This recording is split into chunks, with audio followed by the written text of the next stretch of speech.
வணக்கம் நண்பர்களே. தற்போது கயலின் நினைவலைகள் பின்னோக்கி நகர்ந்தது. இன்றோடு கயல் சென்னைக்கு வந்து 5 மாதங்கள் ஆகிவிட்டது. வந்து 5 மாதங்களிலே நிறைய பார்த்துவிட்டாள். அவள் பயந்த சுபாவம்தான், எளிதில் பழகும் தன்மை இல்லைதான். ஆனால் விவரம் இல்லாதவள் அல்ல. நொடி பொழுதேனும் ஒருவர் பார்வையை கண்டால் உணர்ந்து கொள்வாள் அவர்கள் எண்ணம் என்னவென்று.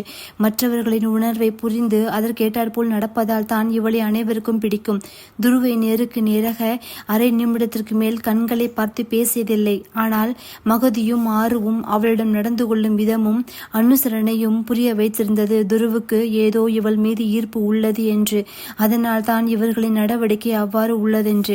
இப்பொழுது அவன் மீது பயம் இல்லை, ஆனால் அந்நிய ஆடவன் என்ற தயக்கம் மட்டுமே இருந்தது. செயற்கையாக முன் புன்னகை செய்தவள் தற்போது இயற்கையாகவே மென் புன்னகை செய்கிறாள். இவளின் இந்த மாற்றத்தை துருவும் அறியாமல் இல்லை. அதே நேரம் ஆரியபுரத்தில் உள்ள துருவின் புது அபார்ட்மெண்டில் அனைத்து வேலைகளும் 85% முடிந்திருந்தது. பார்த்து பார்த்து வீட்டை அலங்காரம் செய்தான். அவனுக்கு பிடித்த வாசகங்களை தன் தாய் தமிழிலே மரப்பலகையில் வடித்து வீட்டிற்கு முன் வரவேற்பு என்பதில் இருந்து ஒவ்வொரு அறையிலும் தனித்தனி வாசகங்களாக சோர்வாக இருந்தால் கூட அந்த வாசகங்கள் உற்சாகம் அளிக்கும் என்பது போல் இருந்தது. அது கிட்டத்தட்ட 50க்கும் மேற்பட்ட அடுக்குமாடிகளை கொண்ட கட்டிடங்கள், அனைத்தும் ஒரே சுற்றுப்புறத்தில் இருப்பது போன்ற அமைப்பு. அதன் உள்ளேயே திரையரங்கு, உள் விளையாட்டு மைதானம், வெளி விளையாட்டு மைதானம், நீச்சல் குளம், உடற்பயிற்சி நிலையம், யோகா நிலையம், புத்தக நிலையம், பூங்கா, சிறிய உணவகம், பல்பொருள் அங்காடி என என்ன தேவை என்றாலும் வெளியில் செல்ல தேவையில்லை. உள்ளேயே அரை கிலோமீட்டர் தொலைவிலேயே கிடைக்கும்.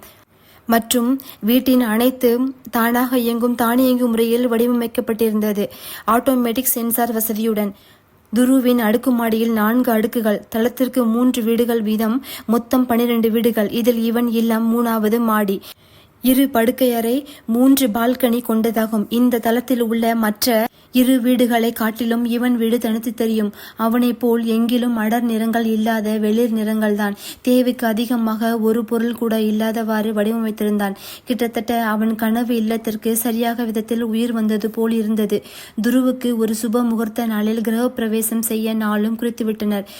துருவுக்கு பெரிதாக நண்பர்கள் இல்லை. விமான நிலையத்தில் அவனுடன் வேலை பார்க்கும் 10 பேர்தான்.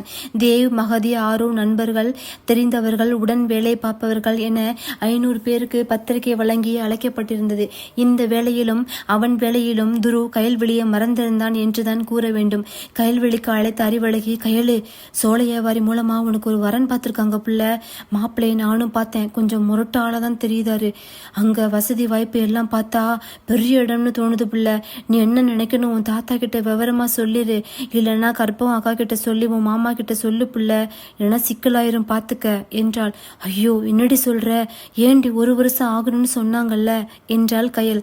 தெரியல புள்ள, முன்னால அப்பா சோழ வியாபாரி கிட்ட சொல்லி வச்சாருல்ல, அவங்க மூலமா தான் பொண்ணு படிச்ச புள்ளையா கண்ணுக்கு லட்சணமா இருந்தா போதும்னு வந்த அன்னைக்கு வெத்தலை பாக்கு மாத்திர அளவுக்கு பேசுனாங்க புள்ள. உன் போட்டோவை கையில வாங்கின மாப்பிள்ள கீழே வைக்கவே இல்லை என்றாள் அறிவு.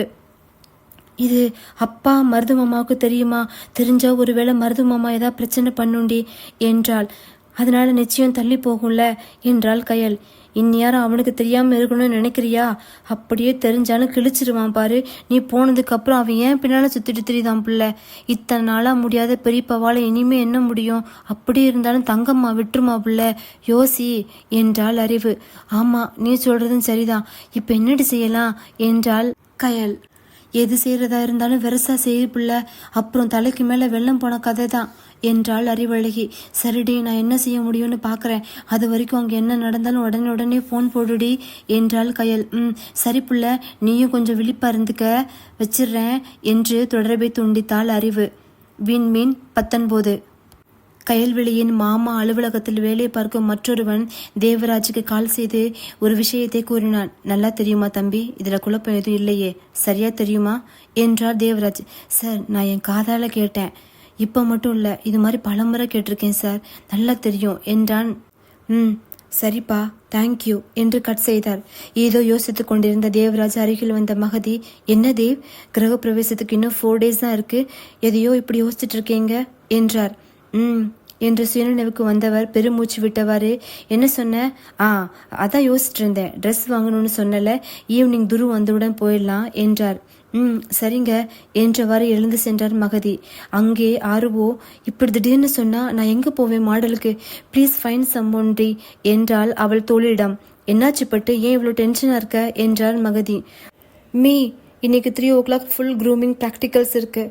அதுக்கு நாங்கள் ஒரு மாடல் செலக்ட் செஞ்சுருந்தோம். அவள் இன்னைக்கு சிக்கான் வரல. இப்போ திடீர்னு எங்கே போய் தேட என்று இவர்கள் யோசித்து கொண்டிருக்கும் பொழுது ஃபோன் பேசிவிட்டு மாடிப்படியிலிருந்து இறங்கி வந்தாள் கயல். அவளை கண்டதும் மகதிக்கு ஏதோ தோன்ற அதை ஆருவிடம் கூறினார். வாவ், குட் ஐடியா மம்மி, ஆனால் கயல் சிஸ் அதுக்கு ஒத்துக்கணுமே என்றாள் ஆரு. நான் பேசுகிறேன் என்று கதிர் வீட்டுக்கு சென்றவர் கற்பகத்திடம் பேசி சம்மதம் வாங்கி கையோடு அழைத்து வந்து விட்டார் கயலை. கயலை பார்த்த தேவராஜ் அவள் மனநிலையிலிருந்து அந்த பையன் சொன்னது உண்மைதான் என்று அறிந்து கொண்டார். ஈவினிங் ட்ரெஸ் எடுக்கணும், அம்மா சொன்னாலே ஆரு, நீ எப்போ வருவ என்றார் தேவராஜ். ஒரு 7 o'clock வந்துடுறேன்ப்பா, டைரக்டாக ஷோரூமுக்கே வந்துடுறேன் என்று கையலை அழைத்து கொண்டு சென்று விட்டாள். மாலை தேவராஜ் மகதி துருவுக்கு கால் செய்ய, I'm important meeting, call you later என்று குறுஞ்செய்தி வந்தால் இந்த ஷோரூமுக்கு வந்திர என்று அவர்களும் குறுஞ்செய்தி அனுப்பிவிட்டு சென்றனர்.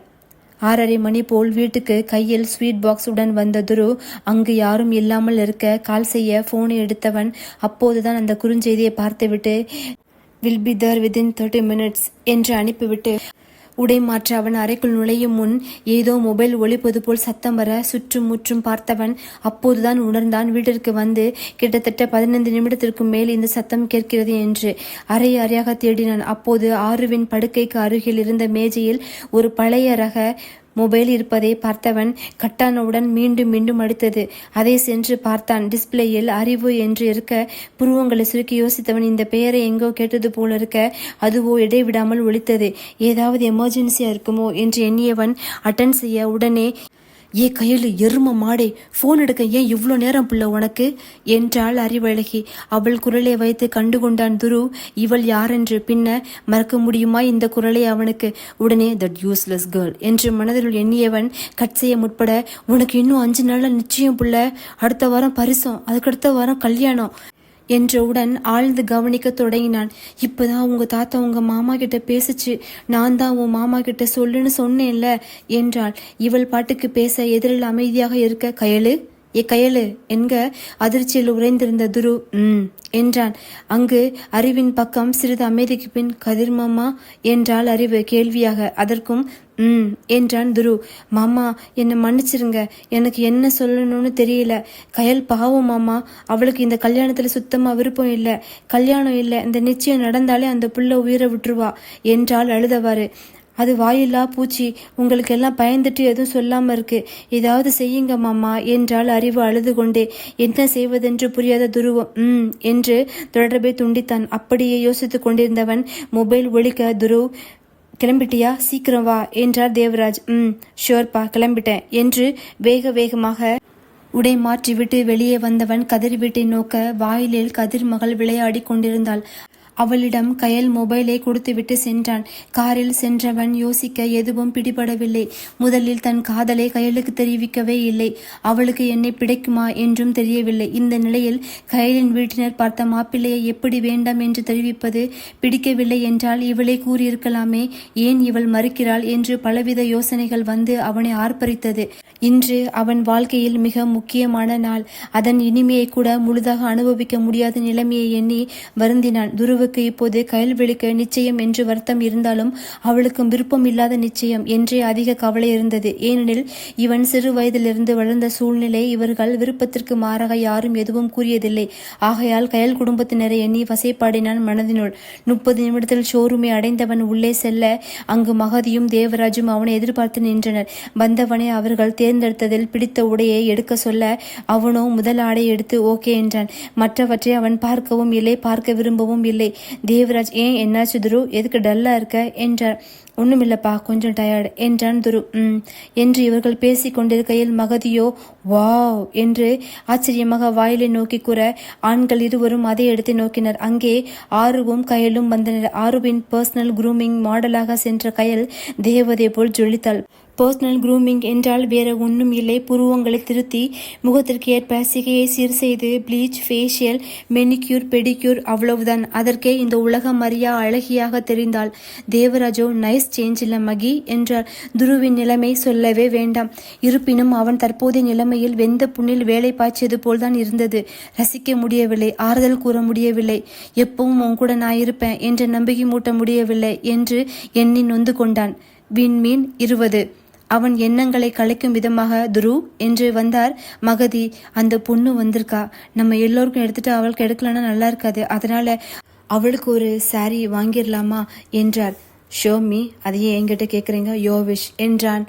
கயல் மறுத்தாலும் 3 சேலைகளை எடுத்து அதில் அவளுக்கு எது பிடித்திருக்கிறது என்று வினவ அவளோ தயங்கிக் கொண்டு நின்றிருந்தாள். அந்த ரெட் சாரி அவளுக்கு நல்லா இருக்கும் என்றான் துரு. என்று ஆர்வம் மகதியும் துருவை நோக்கினர். ஏன் அண்ணா, உனக்கு ட்ரெஸ் எல்லாம் செலக்ட் பண்ண தெரியுமா என்றாள் ஆரு. இனிமே பண்ண ஆரம்பிச்சிருவான் என்றார் சிறிது நக்கல் கலந்த தோணியில். அது கையலுக்கு சங்கோஜத்தை கொடுக்க துருவோ இவங்க வேற கால நேரம் தெரியாம பேசுறாங்க என்று நொந்து கொண்டான்.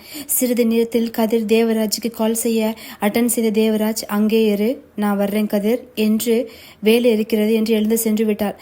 பெண்கள் மூவரும் உடையை எடுத்துவிட்டு டிசைனர் ஜுவல்லரி ஷாப் சென்று அவர்களுக்கு ஏற்ற அணிகலன்கள் வாங்கி அதில் கையலுக்கு ஒரு முத்து மாலை செட்டை பரிசளித்தார் மகதி. ஹோட்டலுக்கு சென்று சாப்பிட்டு விட்டு வீடு திரும்பினர்.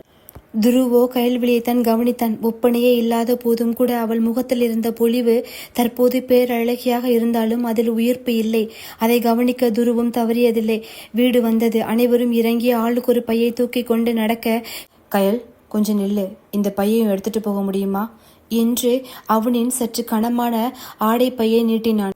ஏனெனில் அவன் அறிவான் இதன் பாரத்தால் அவள் நடை தாமதப்படும் என்று.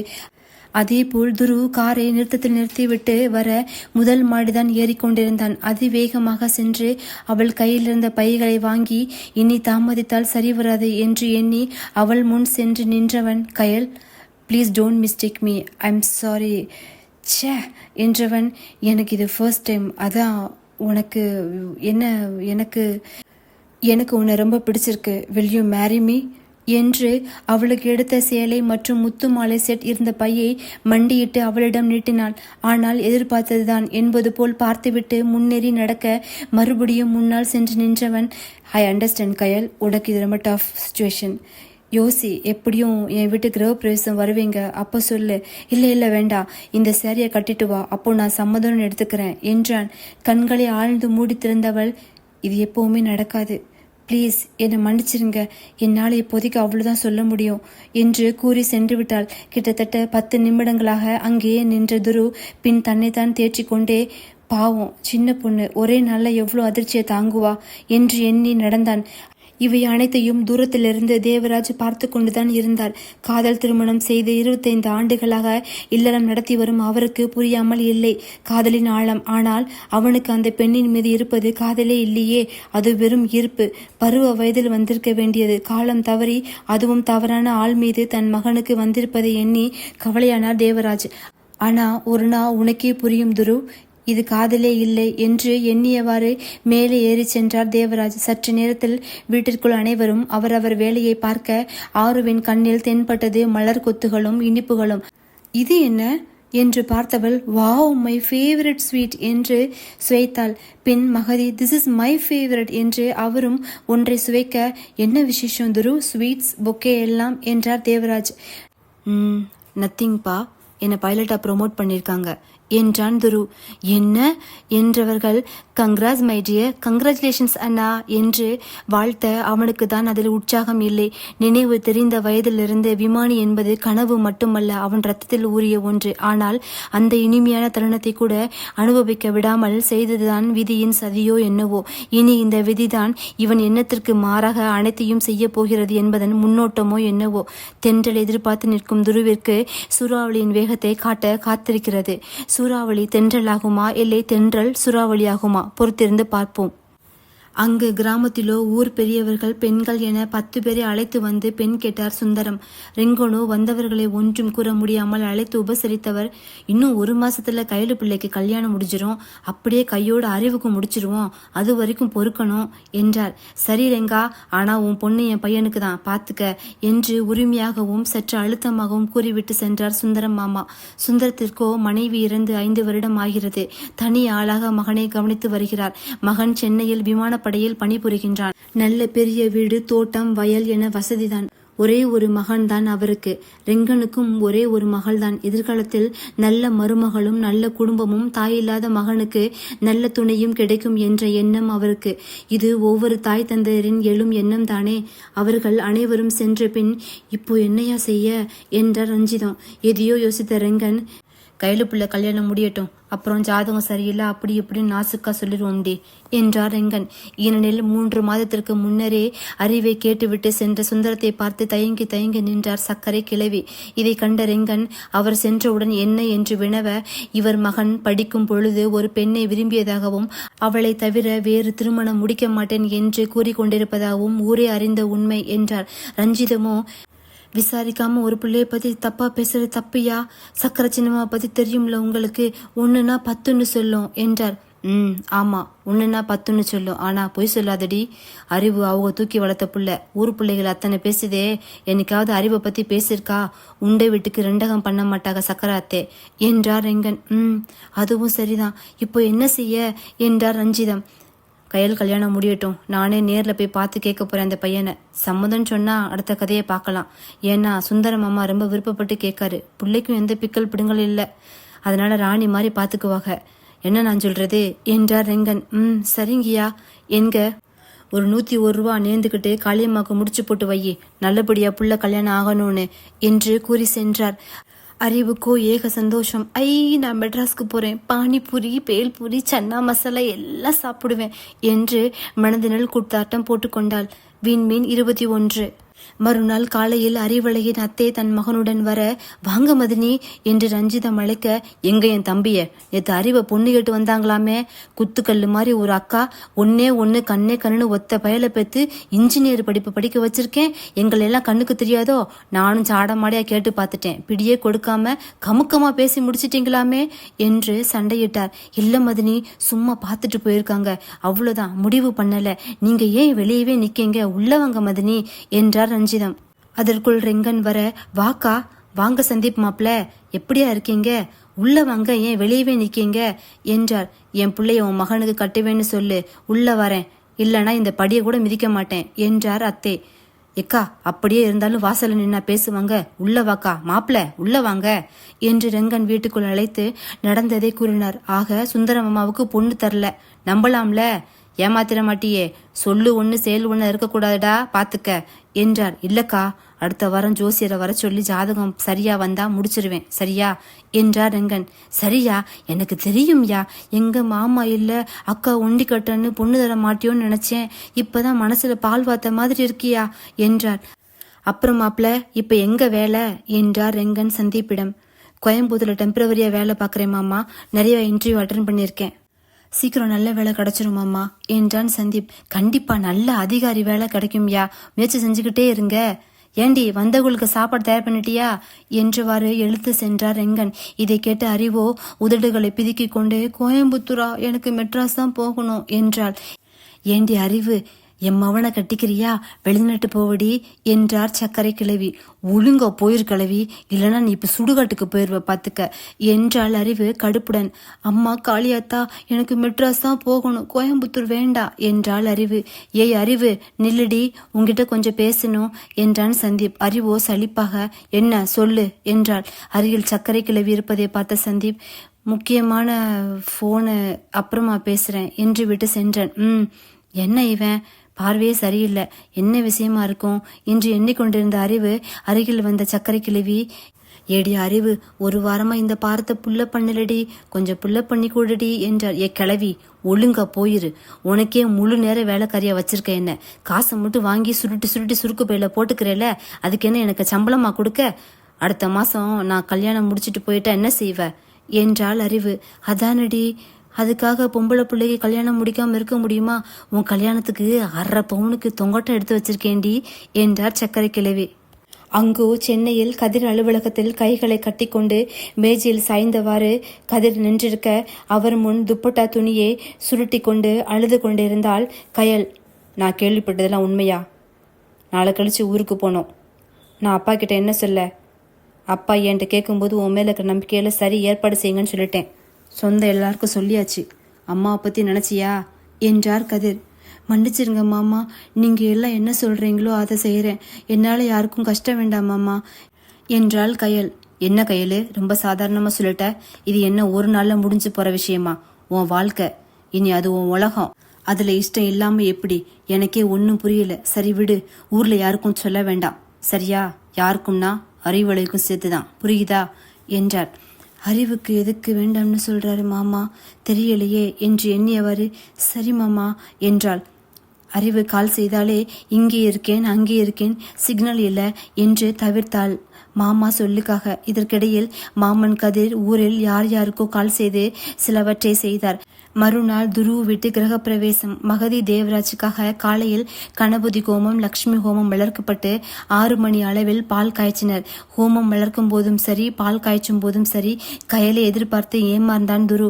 பின் 8 மணி அளவில் முதலில் கதிர் அவள் மகள் உள்ளே வர கயலின் வருகையை எதிர்பார்த்த துரு கவலையானான். அவளோ மிக பழைய அலுவலகம் செல்லும் போது அணியும் சுடிதாரை அணிந்திருந்தாள். இதை பார்த்த மகதி ஆருவுக்கும் சற்று திருப்தியின்மைதான். ஆரு கேட்டே விட்டாள். ஏன் சிஸ், நீங்க நியூ ட்ரெஸ் போட்டு வரல என்றாள்.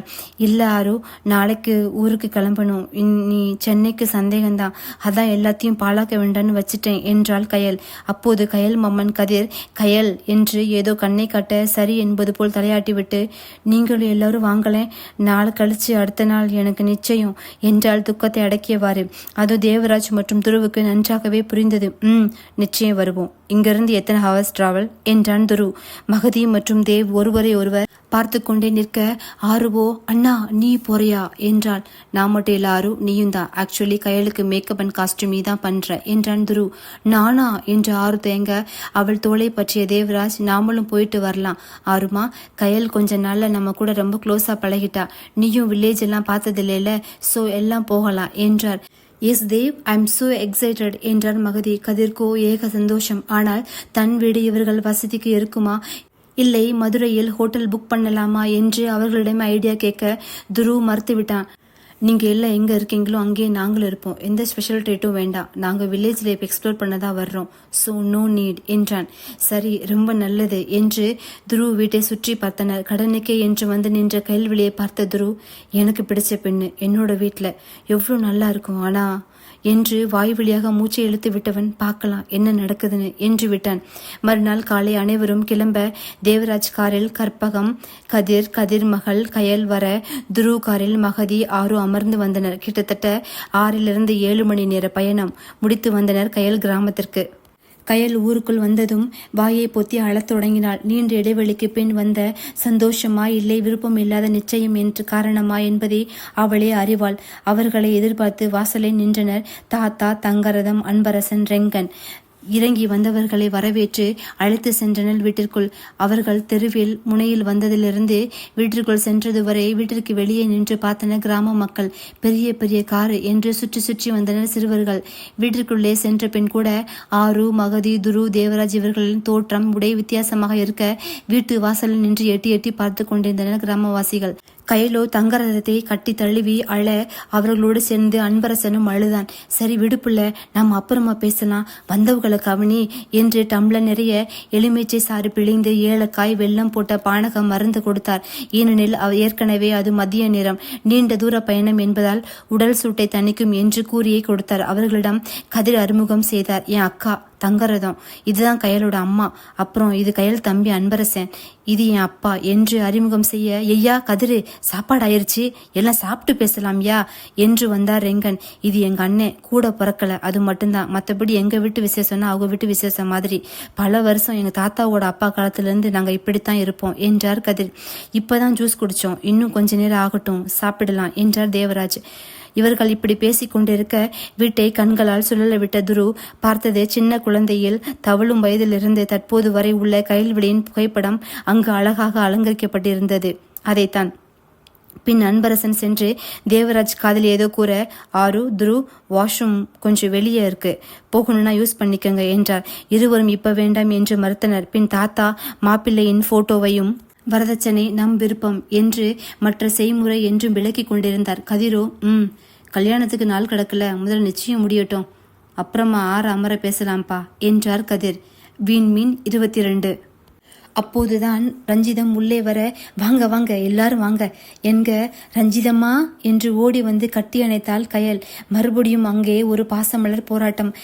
பின் தேற்றி, என்ன ஆளே அடையாளம் தெரியாம போயிட்ட புள்ள, தங்கமக்கா பிள்ளைக்கு முகத்துல கல்யாண கலை வந்துருச்சுல என்றார். அதை விடு ரஞ்சிதம்மா நீ. ஆமா, அறிவு எங்க என்று கயல் கேட்க, அவ எல்லாம் சாப்பிட இப்பைக்கும் நைட்டுக்கும் எல்லாம் இருக்க போயிருக்கா என்றார் ரஞ்சிதம். காலையிலிருந்து அந்த பிள்ளைக்கு ரொம்ப வேலடி, காலில் சக்கரம் கட்டிட்டு சுத்துறா, உனக்கு புள்ள பிறந்து அறிவுன்னு பேரு வச்சா கூட தகும், பாத்துக்க என்றார் தங்கரதம். என்ன வேடிக்கைங்க, ஏதோ பார்க்காத பொருளை பார்த்த மாதிரி தான், போங்க போங்க போய் புருஷமர்கள் கஞ்சியை ஊத்துங்க, எதுடா சாக்கு, எங்கடா வாய் பார்ப்போம்னு வருவாங்க என்றவாறு வந்தால் அறிவு. கயலோ, ரஞ்சிதம்மா அறிவு வந்துட்டா, அதான் தெரியுதே, ஏதோ சொல்லுவாங்கல்ல, யானை வரும் பின்ன ஓசை வரும் முன்னன்னு என்றார் ரஞ்சிதம். பாரடி பொட்ட புள்ள தெருவுல என்ன கத்துதுன்னு என்றார். போங்கம்மா, அவளை ஏதாவது சொல்லணும்னா உங்களுக்கு தூக்கம் வராதே என்றாள் கயல். நல்லா கேளியா, இப்படி கேட்க ஆள் இல்லாம தான் குளிர் விட்டு போச்சு உங்க சின்னம்மாவுக்கு என்றார் ரெங்கன். துருவோ அவர்கள் பேசுவதே பார்த்துவிட்டு கயலுக்கு இவ்வளோ பேச வருமா என்று எண்ணினான். அவளுக்கு மட்டுமல்ல, தேவராஜ், மகதி, ஆர்வுக்கும் தான். தள்ளுங்க தள்ளுங்க எல்லாம் தள்ளுங்க என்று ஓடி வந்தாள் அறிவு. அறிவழகியை பார்த்து, கயலு என்று அறிவழகி கூற, அடியே அறிவு எப்படி இருக்க என்று கட்டிப்பிடிக்க கயல் வர அவளை பார்த்து அதிர்ந்து நின்றாள் அறிவு. ஆத்தி என்று வாயில் இரு ஓரங்களிலும் விரலை வைத்துக்கொண்டு அவளை சுற்றி சுற்றி வந்தாள். ஏய் ஏண்டி புள்ள அப்படி பார்க்கற என்றாள் கயல். என்ன புள்ள அப்படியே மெட்ராஸ்காரங்க மாதிரியே ஆயிட்ட, புருவத்தை என்ன புள்ள பண்ணியிருக்க, முடிய விட்டுட்டியா, இது என்ன கட்டிங் புள்ள, எனக்கு ஒரு நாள் இந்த சுடிதாரை உடுத்த கொடுப்பில்ல என்று பேசிக்கொண்டே இருப்பவளை 2 முறை தலையில் தட்டிவிட்டு சைகை செய்தார் ரஞ்சிதம். அதில் கடுப்பான அறிவு, எதுக்கு இப்ப என் மண்டைய தட்டிட்டு இருக்க, எவ்வளவு நாள் கழிச்சு வந்திருக்கா, ஒரு வார்த்தை பேச விடுவியா என்றாள் ரஞ்சிதத்தை. அடியை மாடு, வந்தவங்களை முதல்ல வாங்கன்னு கேளடி என்றார். அப்போதுதான் அறிவு கவனித்தால் அங்கு புதிதாக 4 அமர்ந்திருப்பதை. அவர்களை பார்த்து, வணக்கம்ங்க என்றாள். அந்த வணக்கத்தை கூட நேராக வைக்காமல் ஒரு பக்கமாக கை கூப்பியவாறு. ரஞ்சிதமோ தலையில் அடித்து கொண்டார். மீண்டும் அவள் வேலையை தொடங்கிவிட்டாள். இந்த பொட்டி எங்க வாங்கின, இந்த பேண்ட் எங்க வாங்கின என்று ஒரு வழியாக்கி விட்டாள் கயலை. அப்போதுதான் ஆரு ஏதோ உணர்ந்தவளாக மகதியிடம், இந்த பொண்ணு தானே போன்ல பேசின பொண்ணு, கயல் சிஸ்டர்னு சொன்னாங்கன்னு சொன்னீங்களே என்றாள்.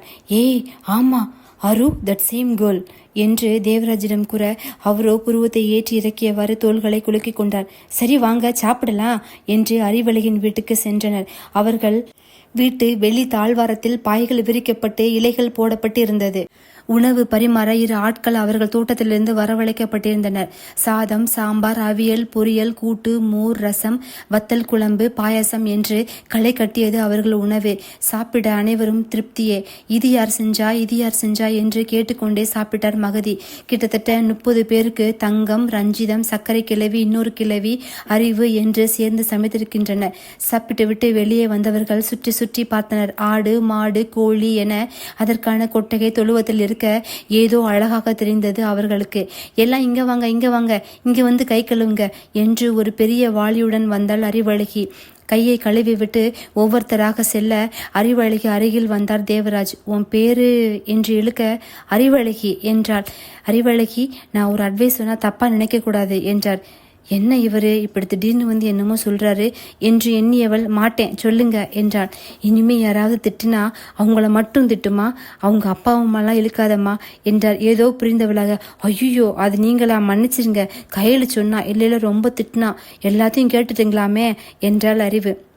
மன்னிப்பு எல்லாம் வேண்டாம்ப்பா, என் பொண்ணு வயசுதான் உனக்கு, அதான் சொன்னேன் என்றார் தேவராஜ். சரி, இனிமே அம்மா அப்பாவெல்லாம் இழுக்க மாட்டேன் சரியா என்றாள். அப்ப கூட இந்த மாதிரி பேச மாட்டேன்னு சொல்றாளா என்று மனதில் சிரித்து கொண்டார் தேவராஜ். இதை தூரத்திலிருந்து பார்த்த துரு, அப்பா யாருக்கிட்ட இவ்வளோ நேரமா பேசிட்டு இருக்காங்க என்றான். வேறு யாரு, உனக்கு ரொம்ப தெரிஞ்சவங்க தான் அண்ணா என்றாள் ஆரு. வாட், எனக்கு தெரிஞ்சவங்களா? அது யாரு என்க. The great great one and only miss Arivazhagi என்றாள் ஆரு. அது யாரு அறிவழகி என்றான் துரு. அண்ணா, அறிவழகிய யாருன்னு ஞாபகம் இல்லையா? உன்னை வெண்ணம் அவனுன்னு கேட்டால, அந்த பொண்ணுதான், அவதான் அறிவழகி என்றாள். அதை கேட்டதும் அவன் உடல் சிலிர்த்து அடங்கியது. ஆரு, அந்த யூஸ்லெஸ் கேர்ள் தான் அப்படி பேசினானா நீயும் அப்படி பேசுற என்றான்.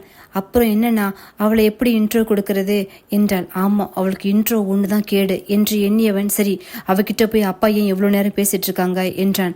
அப்பாவுக்கு நிறைய வேர்ட்ஸ்ல டவுட் இருக்கு, மேபி அதை கிளியர் பண்றாருன்னு நினைக்கேன் என்றால் சத்தமாக சிரித்து கொண்டு.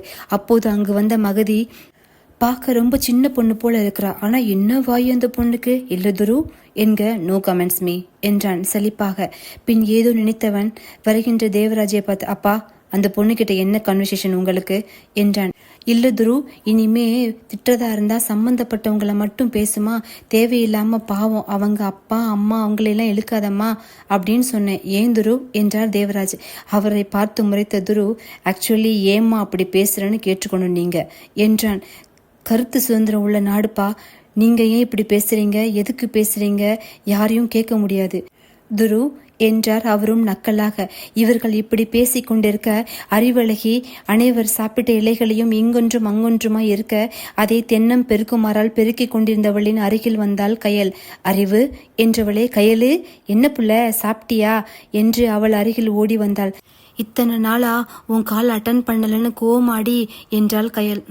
அப்படிலாம் இல்லை என்றால் முகத்தை திருப்பியவாறு. எனக்கு தெரியாதா, நீ சும்மா இருந்தா எப்படி இருப்ப, கோவமா இருந்தா எப்படி இருப்பேன்னு என்றாள் கயல். பின்ன என்ன பிள்ளை, 100 கால் பண்ணியிருப்பேன். ஊருக்கு கிளம்புதனாவது சொன்னியா, எல்லாம் பெரிய வீட்டுக்கு மருமகளா போறோன்னு மமதியோ என்றாள். அடியே, என் வாயில ஏதாவது வண்ண வண்ணமா வந்துட போகுது, போது நிறுத்து என்று அறிவழகின் கையை அழுத்தமாக பற்றிவள். ராத்திரிக்கு எல்லாம் சமையல் வேலையா இருப்பாங்கல்ல, அப்பவா சொல்றேன் எல்லாம் என்றாள் கயல். சரி புள்ள, வந்துடுறேன் என்றாள் அறிவு.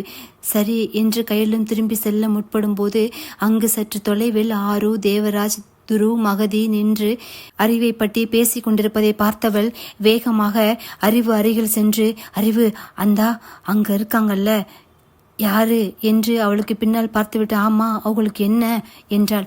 அவங்க எங்க மாமாவுக்கு ரொம்ப வேண்டப்பட்டவங்கடி, கொஞ்சம் பார்த்து நடந்துக்க என்றாள் கயல். சரி புள்ள என்றாள் அறிவு. அதோ அந்த அம்மா பிஎஸ்என்எல்ல வேலை பார்க்குது, மாசம் 60,000 ரூபாய் சம்பளம். அப்படின்னா என்னது பிள்ளை என்க. அது ஒரு ஃபோன் கம்பெனிடி என்றாள் கயல். அப்புறம் அவங்க அப்பா துறைமுகத்துல வேலை பார்க்காக, மாசம் 1.5 லட்சம் சம்பளம். அவங்க பையன் பைலட்டடி என்றாள். அப்படின்னா அதான் ஏரோப்ளேன் ஓட்டுவாங்கல்ல. ஓ என்றாள் அறிவு. அவங்க பொண்ணு மேக்கப் பண்ணுண்டி, அப்புறம் ஏதோ படிக்கிறான்னு சொன்னாங்க என்றாள் கயல். அந்த பொண்ணு என்ன செய்து பிள்ளை? அதாண்டி மணப்பொண்ணுக்கு அலங்காரம் பண்ணுவாங்கல்ல, அதுதான், என்னையும் அவங்க தான் செஞ்சு விட்டாக என்றாள் கயல். அறிவோ ஓஹோ என்று அவள் கண்கள் மின்ன ஆருவை கண்ட அறிவு, ஆஹா ஆஹா ஒளி வந்து விட்டது, என் வாழ்க்கைக்கு வழி வந்து விட்டது என்பது போல் பார்த்து வைத்தாள். அவள் எண்ணத்தை புரிந்த கயல், நீ யார்கிட்ட என்ன வேணாலும் வச்சுக்கோ, ஆனா அவர்கிட்ட மட்டும் எதுவும் வச்சுக்காதடி என்றார். எவர்கிட்ட பிள்ளை என்க. அதோ உயரமா வெள்ளியா வெளிநாட்டுக்காரர் மாதிரி இருக்கார்ல அவங்க புள்ள, அவர்கிட்ட தாண்டி என்றாள் கயல். அறிவோ பாரதி ராஜா இரு உள்ளங்கைகளையும் விரித்து ஒரு கண்ணை மூடி ஒரு கண்ணால் காட்சிகளை பார்ப்பது போல் பார்த்தவள், யாரு புள்ள, அந்த 16 வயதில் டாக்டர் மாதிரி இருக்காரே அவரா என்றாள். எது 16 வயதில் டாக்டரா என்றவாறு பார்த்த கயல் அவள் தலையில் குட்டினாள். ஏண்டி அவரை பார்த்தா 16 வயதுல வர டாக்டர் மாதிரி இருக்கா என்றால். ஆமா புள்ள, நல்லா பாரு, பெல் பாட்டம் பேண்ட்டும் பெரிய கண்ணாடியும், அப்படியே மயில் அப்படின்னா அப்படியே டாக்டர் மாதிரி தான் இருப்பாரு என்றால். உனக்கு ரொம்ப குசும்புடி என்றவாறு நாம நினைக்கிற போல இல்லடி என்று போனதிலிருந்து வந்தது வரைக்கும் துருவை பற்றி அனைத்தையும் சொல்லி முடித்தாள் கயல். ஓஹோ, அப்ப அந்த ஆளு உண்டாவா என்றாள் அறிவு சிரித்து கொண்டே. உன்னை கொல்ல போறேன் பாரு என்றாள் கயல். ஏன் புள்ள, விரும்புதேன்னு சொன்னவரு நாளே வந்திருக்காரு, எதுக்கு அச்சதை போட்டு ஆரத்தி கட்டவா என்றாள் மீண்டும் நக்கலாக. இவர்கள் இப்படி அடித்து பேசிக் கொண்டிருக்க இவர்களுக்கு அருகில் வந்தனர் அனைவரும். ஒருவரை ஒருவர் பார்க்க அறிவோ கையலை பார்த்து என்ன என்பது போல் புருவத்தை தூக்கி கேட்க கையலோ தெரியாது என்பது போல் அவள் பெரிய கண்களை உருட்டினாள். தேவராஜோ, துருவ் இப்ப கூட ஒன்றும் இல்லை, ஹாய் சாப்பாடு சூப்பர் அப்படின்னு சொல்லிட்டு திரும்பிடலாம், எனக்கு என்னவோ தேவையில்லாத வேலைன்னு தோணுது என்றார். அப்பா என்று அவன் அழுத்தமாக கூற அமைதியாகிவிட்டார். பின் மகதி முன் வந்து, வேற ஒன்றும் இல்லம்மா, என் பையனை நீ ஏன் பட்டர் சன்னு கூப்பிட்ட, அதான் என்னன்னு கேட்குறோம் என்றார். அப்படிதானப்பா என்றார் துருவை நோக்கி. அவனும் என்றான். என்று விழித்தனர் அறிவும் கையலும். அப்படின்னா என்றாள் அறிவு. துருவோ ஆரோ என்று அழைக்க, எதுக்கு எங்க அண்ணனை வெண்ண மகனேன்னு சொன்னீங்க, அதைத்தான் கேட்குறோம் என்றாள். அத உங்க என்று சிறிது இடைவெளி விட்டு, அண்ணனை சொல்லல, கையை பிடிச்சவனை தான் சொன்னேன், அவர் ஏன் அந்த புள்ள போன் எடுக்காரு என்றாள் அறிவு. தேவராஜ், அந்த பொண்ணு கேட்கறதும் நியாயம்தான துரு, டைம் இருக்கு போயிடலாம் என்றார். அவனும் திரும்பி ஒரு பார்வைதான், அப்படியே தலை கவிழ்ந்து கொண்டார். நீ பேசுனது தப்பா இல்லையா என்றான் துரு. தப்புதான் சாமி, மன்னிச்சிருங்க. ஐயா ஏன் கையில இத்தினூண்டு விஷயத்துக்கு போய் பால்வாடி பிள்ளைக மாதிரி பஞ்சாயத்து பண்ண படையோட வந்திருக்காரு என்றால், பின்ன இருந்த தேவராஜ் மகதை எட்டி பார்த்து கொண்டும் கையில் இருந்த பெருக்குமார் முகப்பை தட்டி கொண்டும் கேட்டாள். அவள் என்னவோ அனிச்சை செயலாக யதார்த்தமாகத்தான் தட்டி கேட்டாள். ஆனால் தேவராஜ் ரொம்ப முக்கியமான கால், பாய் என்று கிளம்ப, அதே முக்கியமான கால் தான் நானும் பேசணும் துரு என்று மகதியும் கிளம்ப, ஹாவ் எ நைஸ் டேம்னா என்று ஆர்வம் கிளம்ப, துருவோ லுக் அட் ஹர், அவளும் இந்த ஊர் தான், இப்படித்தான் உன்னை போல பேசுறாளா, திங்க் பிஃபோர் யூ ஸ்பீக் என்றான். இதில் ஏதோ பாதி புரிந்தாற்போல் இருந்தது. ஆனால் இவன் தன்னை திட்டுகிறான் என்று புரிய கடுப்பானவள் சட்டென பெருக்குமாறை கீழே போட்டுவிட்டு இரு கைகளையும் டப்பென அடித்து கும்பிட்டவள், தப்புதான் சாமி, மன்னிச்சிருங்க, வேணும்னா தண்டனையை அந்த மரத்துல தூக்கு போட்டுடலாமா என்றாள். இதை கேட்ட துருவோ சற்று அதிர்ந்தாலும் எத்து விட்டுறதடா என்பது போல் முறைத்து விட்டு சென்றான். வரும் அவனை கண்ட ஆர்வோ வயிற்றை பிடித்து சிரிக்க, தேவராஜோ எப்படியும் துருவுக்கு அடி கன்ஃபார்ம்னு நினைச்சேன், என்க என் பிரே வீண் போகல தேவ், துருவ அடி வாங்காம வந்துட்டான் என்றார் மகதி. போகும் துருவை பார்த்த அறிவழகியோ, நல்ல பஞ்சு முட்டா வைக்கிற மாதிரி இருக்கான், ஆனா தசு புசுன்னு இங்கிலீஷ்ல பேசுறத பாரு, என்கிட்ட மாட்டாமையா போயிடுவாரு, இருக்கட்டும் பாத்துக்கிறேன் ஒரு நாள், அன்னைக்கு பிடிச்ச ஆட்டுறேன் இந்த ஸ்பிரிங் மண்டைய என்றாள் அறிவு.